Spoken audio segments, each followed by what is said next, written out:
Friends, welcome to Arunai kitchen. ஏனைக்கு நம்ம கிச்சனில் தாமரை விதையை வச்சு இனிப்பு பொரி எப்படி ரொம்ப ஈஸியாக அதே சமயம் ஹெல்த்தியாகவும் எப்படி பண்ணுறதுன்னு பார்க்கலாம். இதுக்கு வானலில் 1 கப்பு தாமரை விதை சேர்த்துருக்கேன். இதை நல்லா அடுப்பு சிம்மில் வச்சுட்டு நல்லா ட்ரை ரோஸ்ட் பண்ணி எடுத்துக்கலாம். தாமரை விதையில் நிறைய ஹெல்த் பெனிஃபிட்ஸ் இருக்குங்க. குழந்தைங்களுக்கு நீங்கள் சப்பாத்திக்கு கிரேவியாக பண்ணி கொடுக்கலாம். அப்படி இல்லைன்னா கொஞ்சம் காரம் சேர்த்து மிளகுத்தூள்லாம் சேர்த்து அதையும் ஸ்நாக்ஸாக கொடுக்கலாம்.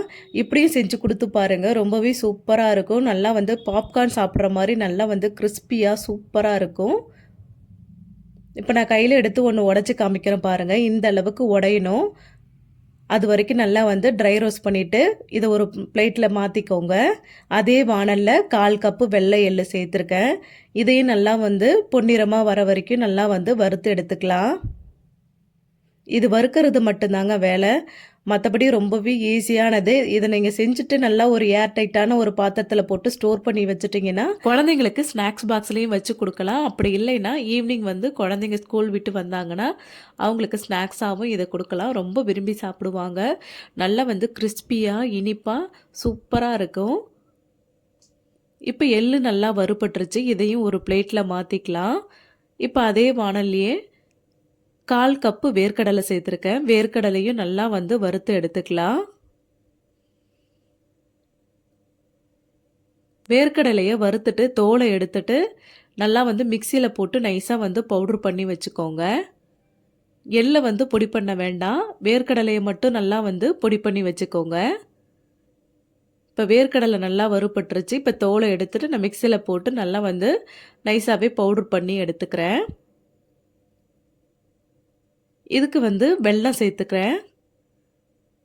1 கப்பு வெல்லம் சேர்த்துட்டு 1/4 கப்பு தண்ணி சேர்த்து நல்லா பாகுபதம் வர வரைக்கும் நல்லா வெல்லத்தை கொதிக்க விட்டுக்கலாம்.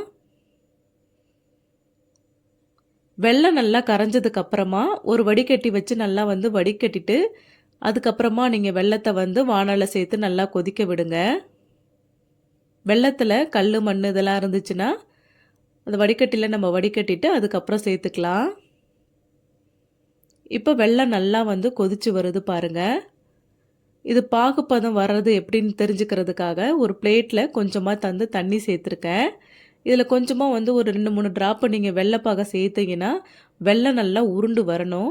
நம்ம அதிரசத்துக்கெல்லாம் பதம் பார்ப்போம் இல்லையா, அந்த பதம் இருந்துச்சுன்னா இதுக்கு கரெக்டாக இருக்கும். நல்லா உருண்டு வருது பாருங்கள்.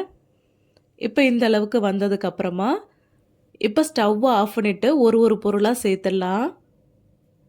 வறுத்து எடுத்து வச்சிருக்கிற மக்கானாவை சேர்த்துடுறேன். வேர்க்கடலையை வறுத்துட்டு பொடி பண்ணி வச்சுருக்கோம் இல்லையா, அதையும் இதோடவே சேர்த்துடலாம். சேர்த்துட்டு வெள்ளை எள்ளு இருக்கு இல்லையா, அதையும் சேர்த்துட்டு வாசனைக்காக கொஞ்சமாக ஏலக்காய் தூள் சேர்த்துக்கிறேன். ஏலக்காய் தூள் சேர்த்துட்டு எல்லாத்தையும் நல்லா மிக்ஸ் பண்ண வேண்டியதான். ரொம்ப சிம்பிளாக ஈஸியாகவே ரெடி ஆகிடும். எல்லாத்தையும் நல்லா மிக்ஸ் பண்ணிவிட்டு அப்படியே ஒரு பிளேட்டில் மாற்றிக்கோங்க. மாற்றிட்டு நல்லா ஆறுனதுக்கப்புறமா ஏர்டைட் கண்டெய்னரில் போட்டு நல்லா ஸ்டோர் பண்ணி வச்சுக்கோங்க. இது சாப்பிட்றதுக்கு நல்லா கிறிஸ்பியாக, வெளியில் நல்லா ஸ்வீட்டாக சூப்பராக இருக்கும். கண்டிப்பாக இந்த ரெசிப்பியை ட்ரை பண்ணி பாருங்கள். ட்ரை பண்ணி பார்த்துட்டு எப்படி இருந்துச்சுன்னு கமெண்ட் பாக்ஸில் கமெண்ட் பண்ணுங்கள். இந்த தாமரை விதை இனிப்பு பொரி உங்களுக்கு பிடிச்சிருந்ததுன்னா லைக் பண்ணுங்கள், ஷேர் பண்ணுங்கள். மறக்காமல் அருணை கிச்சனுக்கு சப்ஸ்கிரைப் பண்ணிவிடுங்க. Thank you friends.